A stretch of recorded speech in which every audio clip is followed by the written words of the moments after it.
Hello friends, welcome to यूटेरिया। मैं प्रेम कुमार आप सभी का स्वागत करता हूं। आज के इस वीडियो में जो है हमारा 10वां प्रैक्टिस सेट। आपको पता होगा कि इससे पहले 9 प्रैक्टिस सेट अपलोड कर दिए गए हैं, जो कि हमारा सितंबर 2019 से सितंबर 2020 के बीच के एक वर्ष के वार्षिकांक पर आधारित है, जो कि हाल ही में प्रकाशित यूटेरिया करंट अफेयर्स की बुक से लिया गया है। तो आज हम लोग जो है 10वें प्रैक्टिस सेट को बनाएंगे और इससे जुड़े हुए 50 प्रश्नों को हल करने का प्रयास करेंगे। उम्मीद करते हैं कि अन्य सेट के समान ही यह सेट भी आपको काफ़ी पसंद आएगा। तो चलिए दोस्तों, शुरू करते हैं पहले प्रश्न के साथ। आते हैं सबसे पहले प्रश्न की ओर। पहला प्रश्न है, सतत विकास लक्ष्य सूचकांक 2020 के संबंध में कौन सा कथन सत्य है। तो सतत विकास लक्ष्य सूचकांक 2020 हाल ही में जारी हुआ था, इसके संबंध में कौन सा कथन सत्य है। दो कथन दिए गए हैं। इस सूचकांक में प्रथम स्थान स्वीडन को प्राप्त हुआ और दूसरा कथन है, इस सूचकांक में भारत का स्थान 117वां था। आइए इसके सही उत्तर का परीक्षण करते हैं। इसका सही उत्तर जो है 1 एवं 2 दोनों ही सही कथन है। आइए थोड़ा सा इसके बारे में जानते हैं। जून 2020 को सतत विकास समाधान नेटवर्क के तहत एक रिपोर्ट जारी किया गया, जिसके तहत सतत विकास रिपोर्ट सस्टेनेबल डेवलपमेंट रिपोर्ट 2020 जारी किया गया। इसमें कुल 166 देशों के रिपोर्ट जारी किए गए, जिसमें भारत को 117वां स्थान तथा स्वीडन को प्रथम स्थान प्राप्त हुआ है। आते हैं दूसरे प्रश्न की ओर। जुलाई 2020 में किस देश में चाबहार पोर्ट, जो जाहेदान रेलवे लाइन परियोजना से संबंधित है, भारत को अलग करने का निर्णय लिया गया। तो यह जो रेलवे लाइन बन रहा था, ये बन रहा था ईरान में ईरान सरकार ने भारत को चाबहार बंदरगाह और जाहेदान रेलवे प्रोजेक्ट के निर्माण से अलग कर दिया है। हालांकि इस संबंध में अभी भी कुछ विचार विमर्श जारी है। 2016 में भारत ने चाबहार बंदरगाह और जोहेदान जो शहर है उसको जोड़ने के लिए रेलवे लाइन बनाने संबंधी ईरान से समझौता किया था, ताकि भारत की संपर्क रेखा जो है वो मध्य एशिया और अफगानिस्तान के साथ जुड़ सके। तीसरे प्रश्न की ओर आते हैं। हाल ही में किस देश के पूर्व प्रधानमंत्री को अरबों डॉलर के घोटाले के मामले में 12 वर्ष की जेल की सज़ा सुनाई गई है। तो इसका जो सही उत्तर है वो है मलेशिया के प्रधानमंत्री, जो पूर्व में प्रधानमंत्री रहे, उन्हें जो है ये 12 वर्ष की जेल की सज़ा सुनाई गई है। आइए जानते हैं इसके विषय में। मलेशिया की एक अदालत ने पूर्व प्रधानमंत्री नजीब रज्जाक को एक सरकारी निवेश कोष से अरबों डॉलर के गबन को लेकर अपराधी घोषित किया है और इस दोष के कारण जो है उसे 12 वर्ष की सज़ा सुनाई गई है। साथ ही साथ उन पर 21 करोड़ रिंगित का जो है वो जुर्माना भी लगाया गया है। आते हैं चौथे प्रश्न की ओर। देवानंद कुंवर, जिनका अप्रैल माह में निधन हो गया है, वह किस राज्य के पूर्व में राज्यपाल रह चुके हैं। ऑप्शन पश्चिम बंगाल, बिहार, त्रिपुरा और बी तथा सी। इस प्रश्न का सही उत्तर है बी तथा सी। वो देवानंद कुंवर जीवन का निधन जो है वो 25 अप्रैल 2020 को हुआ है। वो बिहार एवं त्रिपुरा के जो है राज्यपाल रह चुके हैं। इसके अलावा वो पश्चिम बंगाल में भी अतिरिक्त प्रभार में राज्यपाल रहे हैं, लेकिन मुख्य रूप से वो त्रिपुरा में 2013-14 और बिहार में 2009 से लेकर के 13 तक राज्यपाल के पद पर रहे हैं। पांचवें प्रश्न की ओर आते हैं। अप्रैल 2020 में किस व्यक्ति को केंद्रीय सतर्कता आयुक्त के रूप में नियुक्त किया गया है। ये काफ़ी महत्वपूर्ण प्रश्न है और इसे आपने कई बार पढ़ा भी होगा। इसका ऑप्शन डी जो है वो सही है, संजय कोठारी, जिन्हें जो है केंद्रीय सतर्कता आयुक्त CBC के नए आयुक्त के रूप में जो है चुना गया है। इससे पहले वो राष्ट्रपति रामनाथ कोविंद के सचिव के तौर पर काम कर रहे थे। आते हैं छठे प्रश्न की ओर। RBI के किस पूर्व गवर्नर को IMF के बाहरी सलाहकार के रूप में नियुक्त किया गया है। तो IMF के बाहरी सलाहकार के रूप में नियुक्त किया गया है। इसका सही उत्तर है रघुराम राजन। आइए इसके विषय में जानते हैं। RBI के पूर्व गवर्नर तथा जाने माने अर्थशास्त्री रघुराम राजन को अंतर्राष्ट्रीय मुद्रा कोष की प्रमुख क्रिस्टीना जॉर्जीवा के बाहरी सलाहकार समूह में शामिल किया गया है। उनके साथ साथ 11 अन्य अर्थशास्त्रियों को भी इस समूह में शामिल किया गया है। सातवें प्रश्न की ओर आते हैं। विशेष नकदी सुविधा योजना के तहत RBI के म्यूचुअल फंडों को कितनी राशि प्रदान की गई है। तो इसका सही उत्तर है 50,000 करोड़। इसका ऑप्शन बी जो है वो सही है। आइए इसके विषय में थोड़ा सा जानते हैं। आरबीआई ने म्यूचुअल फंडों पर नकदी प्रवाह के दबाव को कम करने के लिए 50,000 करोड़ की एक निवेश नकदी सुविधा म्यूचुअल फंडों को प्रदान करने का फैसला किया है। इसका उद्देश्य वित्तीय स्थिरता को बनाए रखना और कोविड-19 से होने वाले आर्थिक हानि को कम करना है। आते हैं 8वें प्रश्न की ओर। 8वां प्रश्न है, ऑपरेशन संजीवनी के तहत भारत ने किस देश को कोविड-19 से निपटने के लिए 6.2 टन दवाएं उपलब्ध कराई हैं? तो ये प्रश्न काफ़ी महत्वपूर्ण है और काफ़ी चर्चित भी रहा था। इसका सही उत्तर है मालदीव। मालदीव को भारत ने जो है वहाँ पर कोविड से लड़ने के लिए, यानी कोविड के प्रभाव को समाप्त करने के लिए भारत ने संजीवनी ऑपरेशन चलाया और इसके तहत मालदीव को 6.2 टन दवाएं एवं मेडिकल सहायता उपलब्ध कराई हैं। 9वें प्रश्न की ओर आते हैं। अप्रैल 2020 में जारी वर्ल्ड प्रेस स्वतंत्रता सूचकांक में भारत को कौन सा स्थान प्राप्त हुआ है? हाल ही में वर्ल्ड प्रेस स्वतंत्रता सूचकांक जारी किया गया था और इसमें भारत को 142वां स्थान प्राप्त हुआ है। इसके संबंध में कुछ और बता दें तो अप्रैल 2020 में रिपोर्टर्स विदाउट बॉर्डर्स द्वारा एक वर्ल्ड प्रेस स्वतंत्रता सूचकांक जारी किया गया। इसमें कुल 180 देशों के सूचकांक जारी किए गए। भारत इससे पहले 144वें स्थान पे था और 140वें स्थान पर था, जहां से उसको बढ़ते हुए 142वां स्थान जो है प्राप्त हुआ है और नॉर्वे देश को जो है पहला स्थान प्राप्त हुआ है। आते हैं 10वें प्रश्न की ओर। 22 अप्रैल 2020 को मनाए गए पृथ्वी दिवस का थीम क्या था? तो सबसे पहले तो आप याद कर लेंगे कि 22 अप्रैल को मनाया जाता है पृथ्वी दिवस। कई बार प्रश्नों की श्रृंखला में इसे ही पूछ लिया जाता है और इस बार जो इसका थीम था वो था क्लाइमेट एक्शन। तो आप इसे याद रखेंगे, क्लाइमेट एक्शन इस बार का थीम था। आइए जानते हैं इसके विषय में थोड़ा सा। 22 अप्रैल 2020 को मनाया गया पृथ्वी दिवस का थीम क्लाइमेट एक्शन था। पहली बार पृथ्वी दिवस 1970 में मनाया गया था और इसका उद्देश्य पृथ्वी पर रहने वाले जीव जंतुओं, पेड़ पौधों को बचाने और दुनिया भर में पर्यावरण के प्रति लोगों को जागरूक करना है। आते हैं 11वें प्रश्न की ओर। किस देश की क्रिकेट टीम ने 2020 में पहली बार अंडर 19 विश्व कप जीता? तो ये मैच जो है ये भारत को हरा करके ही जीता गया था और ये जीता था बांग्लादेश ने। आइए इसके विषय में जानते हैं। आईसीसी अंडर 19 क्रिकेट विश्व कप का आयोजन 17 जनवरी से लेकर 9 फरवरी के बीच 2020 में साउथ अफ्रीका यानी दक्षिण अफ्रीका में आयोजित किया गया। तो सबसे पहले तो इसे याद रखेंगे। यह इस तरह का 13वां विश्व कप था, जो अंडर 19 का यह 13वां विश्व कप था। फाइनल मैच बांग्लादेश एवं भारत के बीच में हुआ। भारत को हरा करके बांग्लादेश ने ये पहली बार जो है ये टूर्नामेंट जीता है। 12वें प्रश्न की ओर आते हैं। बजट 2020 में भारत में मौजूद कितने पौराणिक स्थलों को पर्यटन स्थलों के रूप में विकसित किए जाने की घोषणा की गई है? तो इसका सही उत्तर है 5। बजट 2020 में वित्त मंत्री ने भारत में 5 पौराणिक स्थानों को पर्यटन स्थल के रूप में विकसित करने का लक्ष्य रखा है। ये स्थल कौन है? तो हस्तिनापुर यूपी से, शिवसागर असम, धौलावीरा गुजरात, अदी चेल्लुनूर तमिलनाडु और राखीगढ़ी हरियाणा में स्थित है। 13वें प्रश्न की ओर आते हैं। आर्थिक सर्वेक्षण 2020 का थीम क्या था? तो आर्थिक सर्वेक्षण आपको पता है बजट से पहले पेश किया जाता है और इस बार का आर्थिक सर्वेक्षण का जो थीम था वो था वेल्थ क्रिएशन। तो आप सबसे पहले इसे याद रखेंगे कि इस बार का थीम क्या था, तो वेल्थ क्रिएशन। जानते हैं इसके विषय में कुछ अन्य बिंदु। आर्थिक सर्वेक्षण 2020 का थीम वेल्थ क्रिएशन था। वित्त मंत्री निर्मला सीतारमण द्वारा आर्थिक सर्वेक्षण 2020 संसद में आम बजट से एक दिन पूर्व पेश किया गया।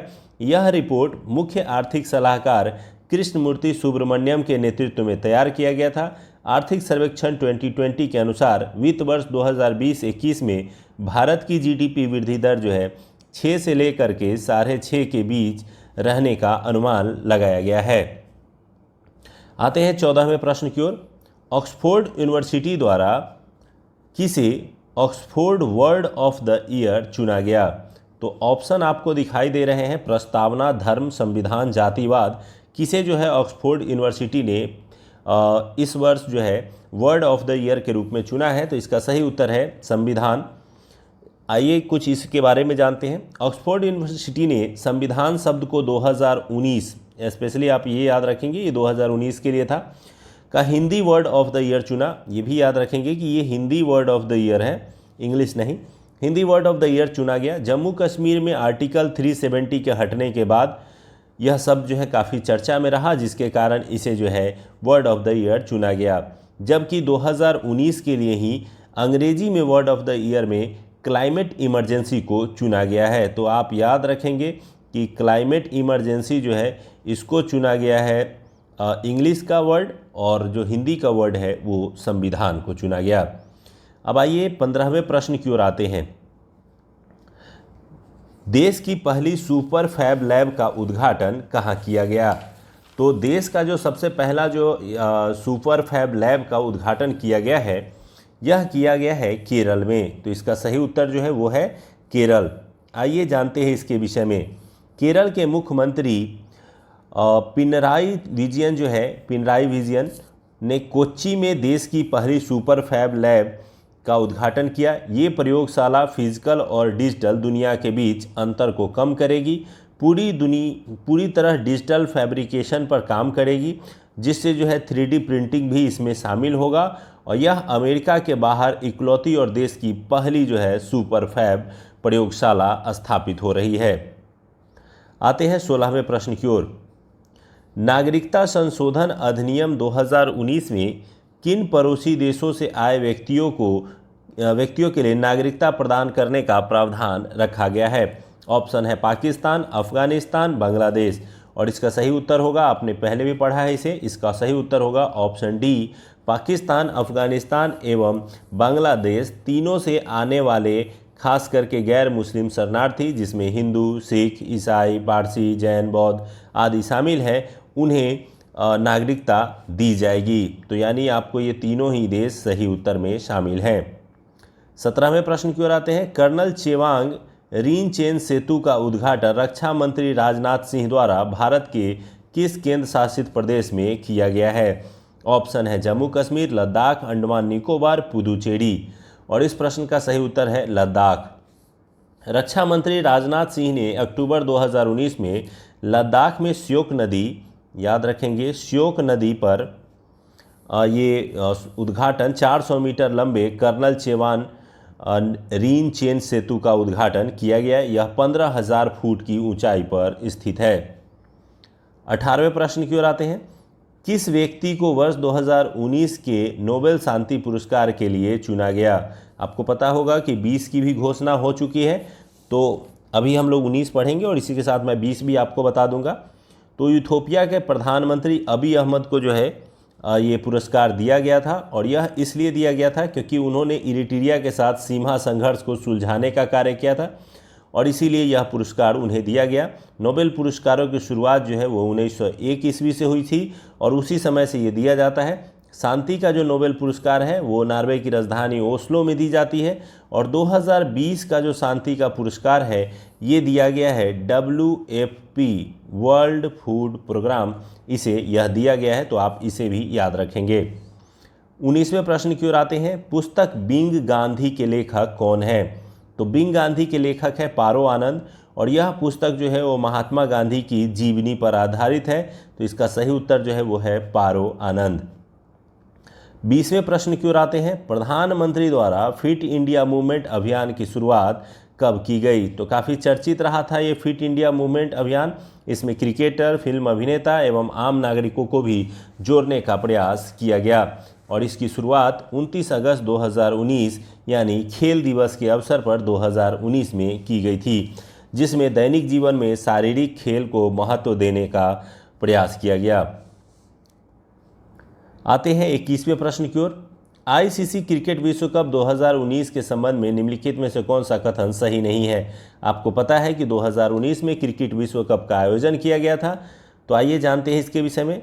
इंग्लैंड ने यह खिताब पहली बार जीता। तो ये बिल्कुल सही है, क्योंकि न्यूजीलैंड को हरा करके इंग्लैंड ने फाइनल मुकाबला जीता। फाइनल मैच इंग्लैंड और न्यूजीलैंड के मध्य हुआ, ये भी सही है। प्लेयर ऑफ द टूर्नामेंट का खिताब केन विलियमसन को दिया गया, जो कि न्यूजीलैंड के कैप्टन हैं। और ऑप्शन डी, इस श्रृंखला में सर्वाधिक रन इयोन मॉर्गन जो इंग्लैंड के कप्तान है उसने बनाए। ये गलत है, क्योंकि ये सर्वाधिक रन जो है वो मॉर्गन द्वारा नहीं बल्कि भारत के रोहित शर्मा द्वारा बनाया गया था। इसके अलावा आपको याद रखिए कि प्लेयर ऑफ द टूर्नामेंट जो है वो केन विलियमसन को दिया गया था, जबकि फाइनल मैच में जो है प्लेयर ऑफ द मैच का खिताब बेन स्टोक्स को दिया गया था। आते हैं 22वें प्रश्न की ओर। किस राज्य सरकार ने भारत में पहले अत्याधुनिक स्पेस सिस्टम्स पार्क की स्थापना करने का निर्णय लिया है? तो किस राज्य सरकार ने ऐसा करने का निर्णय लिया है? इसका सही उत्तर है केरल सरकार द्वारा। क्या है ये, जानते हैं इसको। केरल सरकार ने तिरुवनंतपुरम में अत्याधुनिक स्पेस सिस्टम्स पार्क की स्थापना करने का निर्णय लिया है। इसका उद्देश्य अंतरिक्ष के क्षेत्र में कार्य करने वाले वैश्विक स्टार्टअप्स को आकर्षित करना है। 23वें प्रश्न की ओर आते हैं। किस राज्य में भारत का दूसरा मल्टी मॉडल टर्मिनल का उद्घाटन किया गया? तो ये जो दूसरा मल्टी मॉडल टर्मिनल का उद्घाटन किया गया ये झारखंड में किया गया। आइए जानते हैं इसके विषय में। प्रधानमंत्री नरेंद्र मोदी ने भारत के दूसरे मल्टी मॉडल टर्मिनल का उद्घाटन राष्ट्रीय जल मार्ग 1 पर किया, जो गंगा नदी पर स्थित है। यह झारखंड के साहेबगंज में स्थापित किया गया है। यह टर्मिनल झारखंड एवं बिहार के उद्योगों को वैश्विक बाजार के लिए खोलेगा। साथ ही यह जलमार्ग भारत नेपाल के बीच कार्गो कनेक्टिविटी प्रदान करेगा। 24वें प्रश्न की ओर आते हैं। नीति आयोग द्वारा जारी समग्र स्वास्थ्य सूचकांक में किस राज्य को प्रथम स्थान दिया गया है? ये समग्र स्वास्थ्य सूचकांक जो है उस देश के स्वास्थ्य की स्थितियों पर आधारित है जिस राज्य में ये प्रयोग किए जा रहे हैं। तो सभी राज्यों में इस प्रकार की एक रैंकिंग जारी की गई और इस रैंकिंग के क्रम में जो पहला स्थान प्राप्त हुआ है वो केरल को प्राप्त हुआ है। क्या है ये, जानते हैं। नीति आयोग द्वारा राज्य स्वास्थ्य सूचकांक का दूसरा संस्करण जारी किया गया। इसमें केरल को सबसे उच्च रैंक तथा उत्तर प्रदेश को सबसे अंतिम स्थान दिया गया है। 25वें प्रश्न की ओर आते हैं। भारत के किस राज्य में पहली बार रक्त रिसाव करने वाले ड्रैगन वृक्ष की प्रजाति की खोज की गई? तो ड्रैगन वृक्ष की प्रजाति की खोज जो है हाल ही में की गई थी। ये असम राज्य में की गई थी। क्या है ये ड्रैगन वृक्ष, आइए इसको जानते हैं। असम के पश्चिमी कार्बी आंगलोंग जिले में एक ड्रैगन पेड़ प्रजाति ड्रेकेना कंबोडियाना की खोज की गई। यह पहली बार है कि भारत में ड्रैगन ट्री प्रजाति की सूचना मिली है। ड्रैगन के पेड़ की प्रजातियां वह पेड़ हैं जिनका रस निकलने के बाद वो रस जैसे ही हवा के संपर्क में आते हैं वैसे ही यह जो है चमकदार लाल रंग में बदल जाते हैं, जिसके कारण इसे रक्त रिसाव यानी उसके रस को जो है वो ब्लड जैसा देखने में दिखता है और इसी कारण इसे रक्त रिसाव करने वाला ड्रैगन वृक्ष कहा जाता है। आते हैं 26वें प्रश्न की ओर। निष्ठा कार्यक्रम भारत सरकार के किस मंत्रालय द्वारा जारी किया गया है? इसका सही उत्तर है 26वें प्रश्न का मानव संसाधन एवं विकास मंत्रालय। अब इसका नाम बदल करके शिक्षा मंत्रालय रख दिया गया है, लेकिन निष्ठा जो शुरू किया गया था उस समय मानव संसाधन विकास मंत्रालय द्वारा ही शुरू किया गया था। मानव संसाधन विकास मंत्रालय ने देश भर के लाखों शिक्षकों को निःशुल्क प्रशिक्षण देने के लिए ये निष्ठा कार्यक्रम की शुरुआत की है। तो 2020 में जो है निःशुल्क शिक्षकों के प्रशिक्षण के उद्देश्य से ये शुरू किया गया है, जिसमें 42 लाख शिक्षकों को शामिल किया जाएगा। आते हैं 27वें प्रश्न की ओर। महिला उद्यमिता को बढ़ावा देने के उद्देश्य से किस राज्य में देश के पहले महिला व्यापारिक केंद्र की शुरुआत की गई है? ये आपने पढ़ा भी होगा और इसका सही उत्तर जो है वो है केरल। ये पिछले वीडियोज़ में भी आपको बताए गए हैं। महिला उद्यमिता को बढ़ावा देने की दिशा में बड़ी पहल करते हुए केरल ने कहा कि वह देश का पहला अंतर्राष्ट्रीय महिला व्यापार केंद्र स्थापित करेगा। यह कोझिकोड में होगा और इसका उद्देश्य सतत विकास लक्ष्यों को पाना तथा लैंगिक समानता को बढ़ावा देना है। 28वें प्रश्न की ओर आते हैं। हाल ही में यूनेस्को की विश्व धरोहर की सूची में बेबीलोन शहर को शामिल कर लिया गया है। ये बेबीलोन शहर किस देश का शहर है? तो यह शहर किस देश में स्थित है, इससे संबंधित प्रश्न है और इसका सही उत्तर है इराक। मेसोपोटामिया क्षेत्र से संबंधित था ये बेबीलोन। जानते हैं इसके विषय में। यूनेस्को की विश्व धरोहर समिति ने इराक के विशाल क्षेत्र में फैले प्राचीन मेसोपोटामियाई शहर बेबीलोन को विश्व धरोहर की सूची में शामिल किया है। यह शहर फरात नदी के तट पर स्थित है। यूनेस्को का मुख्यालय जो है वो पेरिस में स्थित है। आते हैं 29वें प्रश्न की ओर। समलैंगिक विवाह को कानूनी मान्यता प्रदान करने वाला पहला एशियाई देश कौन बन गया है? तो समलैंगिक विवाह जो है कई यूरोपियन देशों में इसे मान्यता प्राप्त थे, अमेरिकन देशों में मान्यता प्राप्त थे, लेकिन पहला एशियाई देश जिसने इसको मान्यता दे दिया है उसका नाम है ताइवान, और ये काफ़ी चर्चित भी रहा था। तो ताइवान की संसद ने एक ऐतिहासिक फैसला करते हुए समलैंगिक विवाह को जो है मान्यता देने की घोषणा कर दी है। आते हैं 30वें प्रश्न की ओर। वर्ष 2019 का रेमन मैग्सेसे पुरस्कार किस भारतीय को दिया गया? तो रेमन मैग्सेसे पुरस्कार क्या है और किसे दिया गया? तो सबसे पहले आंसर देख लेते हैं। रवीश कुमार को दिया गया। क्या है ये रेमन मैग्सेसे पुरस्कार? तो वरिष्ठ पत्रकार रवीश कुमार को 2019 का प्रतिष्ठित रेमन मैग्सेसे पुरस्कार दिया गया। यह सम्मान एशिया में साहसिक एवं परिवर्तनकारी नेतृत्वकर्ताओं को दिया जाता है। रवीश कुमार को यह सम्मान जो है वो बे आवाज़ों की आवाज़ बनने तथा हिंदी टीवी पत्रकारिता के क्षेत्र में उनके योगदान के लिए दिया गया है। बात करें तो इसे एशिया का नोबेल पुरस्कार भी कहा जाता है, और ये फिलीपींस के पूर्व राष्ट्रपति रेमन मैग्सेसे की याद में दिया जाता है, और ये 1957 में शुरू किया गया था। आते हैं 31वें प्रश्न की ओर। 19वें एशियाई खेल 2022 का आयोजन किस देश में किया जाएगा? तो 19वें एशियाई खेल 2022 जो कि एक बहु खेल प्रतियोगिता है, जो कि हांगझाऊ चीन में आयोजित किया जाएगा। तो हांगझाऊ चीन, जो कि अभी कोविड फैलाने के लिए ये बहुत फेमस रहे हैं चीन, तो इसीलिए आप इसको याद रख लें, चीन में दिया गया है, और 2022 में जो है इसका आयोजन किया जाएगा। इसके अलावा 2026 में जो एशियाई खेल आयोजित होगा, इसका आयोजन जो है वो जापान के नागोया शहर में किया जाएगा। 32वें प्रश्न की ओर आते हैं। किस देश ने हाल ही में विकिपीडिया के सभी संस्करणों पर प्रतिबंध लगाने की घोषणा कर दी है? इसका सही उत्तर है चीन।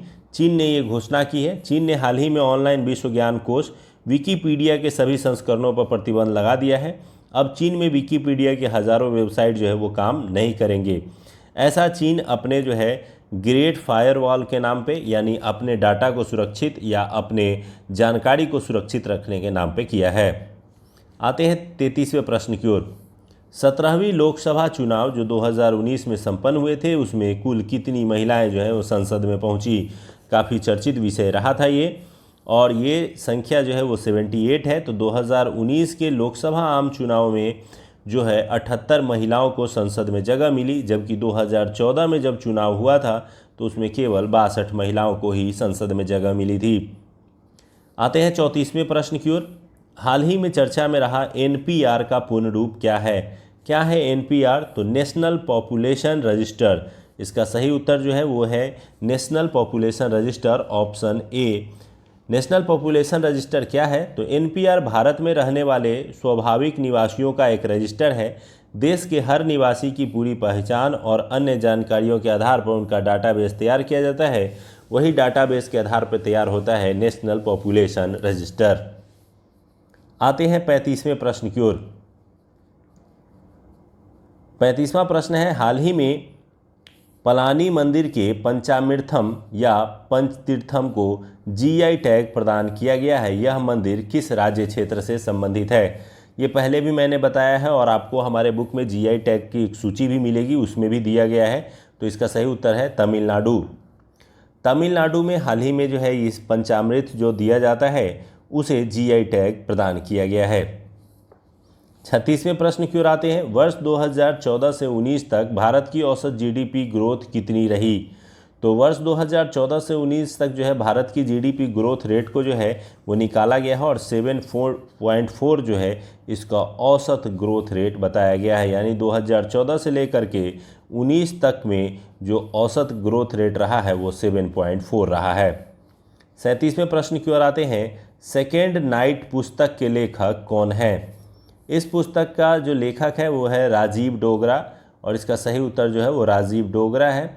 उन्होंने ही ये पुस्तक लिखी है। आते हैं 38वें प्रश्न की ओर। कोविड-19 के प्रकोप के बीच किस देश ने आम चुनाव करवाया है?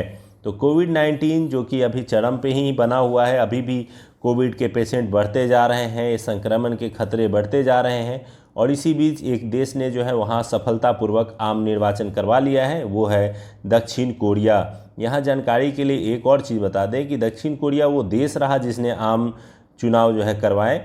वहीं भारत में कोविड-19 के खतरे बढ़ते हुए देखते हुए इस बीच में कुल सभी राज्यों में बिहार वह एकमात्र राज्य है जहां पूरी तरह से आम चुनाव संपन्न कराए जा रहे हैं। तो भारत में अगर पूछेगा कि किस राज्य में आम चुनाव जो है कोविड के मध्य कराया गया, तो वो होगा आंसर बिहार। 39वें प्रश्न की ओर आते हैं। कौन सा राष्ट्रीय उद्यान जानवरों के लिए भारत का पहला क्वारंटाइन सेंटर बनाया गया है? तो राष्ट्रीय उद्यान जो जानवरों के लिए काफ़ी फेमस है, ये बनाया गया है। इसका सही उत्तर जो है वो है जिम कॉर्बेट नेशनल पार्क। आपको पता होगा कि भारत का सबसे पुराना और सबसे चर्चित पार्कों में से एक है। तो जिम कॉर्बेट पार्क में जो है जानवरों के लिए क्वारंटीन फैसिलिटी की शुरुआत की गई थी। 40वें प्रश्न की ओर आते हैं। त्रिशूर पूरम उत्सव कोविड-19 के कारण पहली बार रद्द किया गया। यह उत्सव किस राज्य में आयोजित किया जाता है?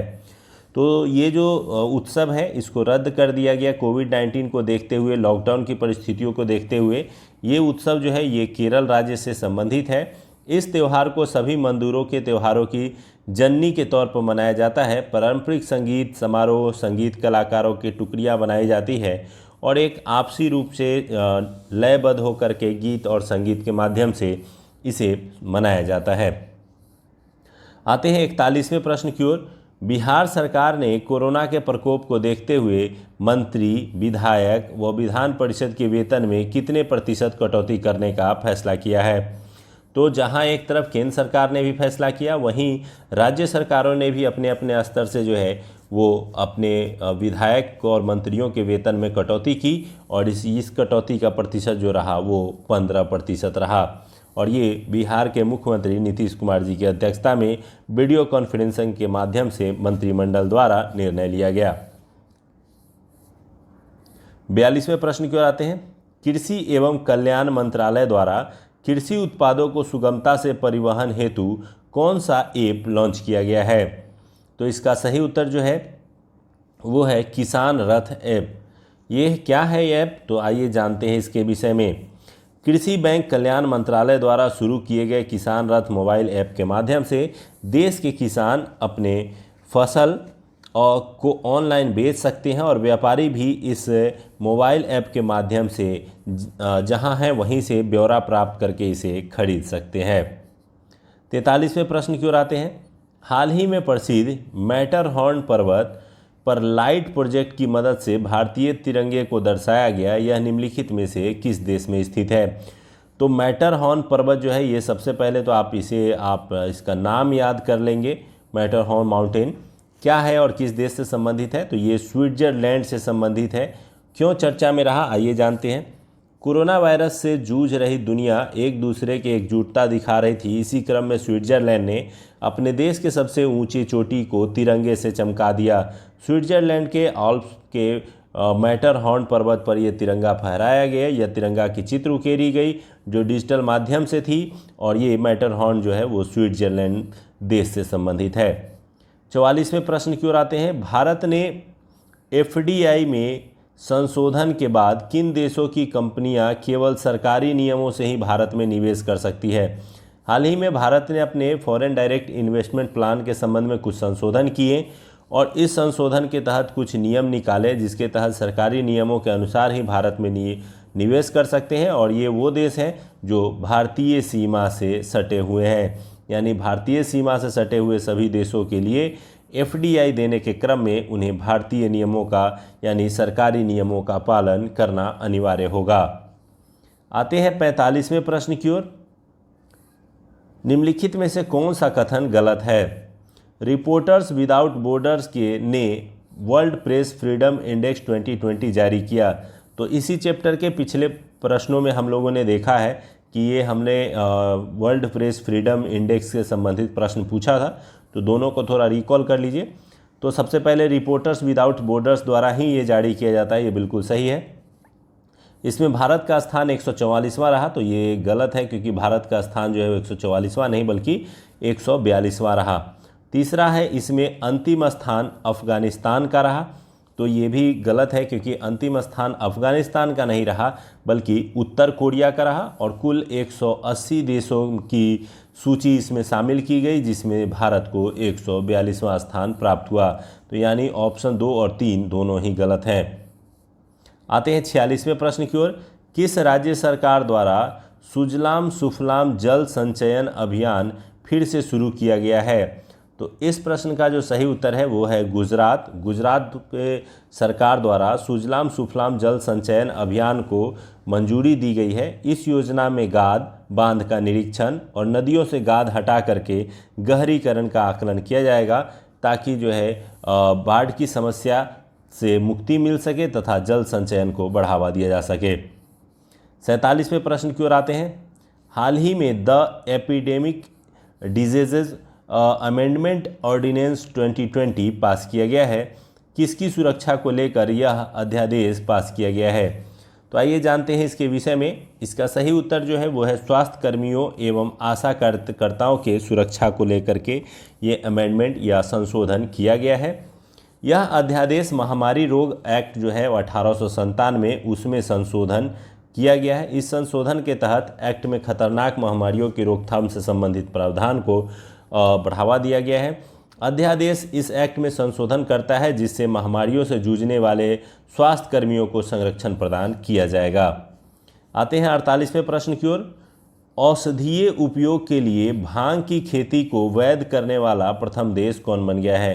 तो आपको पता होगा कि भांग जो है एक नशीला पौधा होता है और इससे नशे के लिए इसके पत्तों का उपयोग किया जाता है, लेकिन हाल ही में एक देश द्वारा इसे मान्यता दिया गया है औषधीय गुणों के आधार पर। इसका सही उत्तर जो है वो है लेबनान। लेबनान की संसद ने जो है चिकित्सा और औद्योगिक उपयोग के कारण भांग की खेती को जो है मान्यता दे दी है।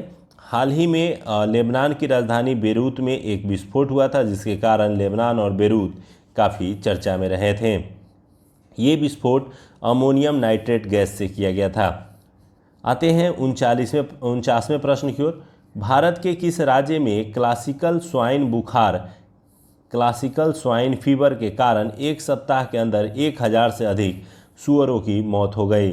तो ये जो क्लासिकल स्वाइन फ्लू आया था, ये स्वाइन फ्लू आया था असम राज्य में और इसके कारण जो है असम के पूर्वी भाग में जो है एक सप्ताह के अंदर जो है लगभग 1300 सूअरों की मृत्यु हो गई जिसके कारण ये काफ़ी चर्चित रहा।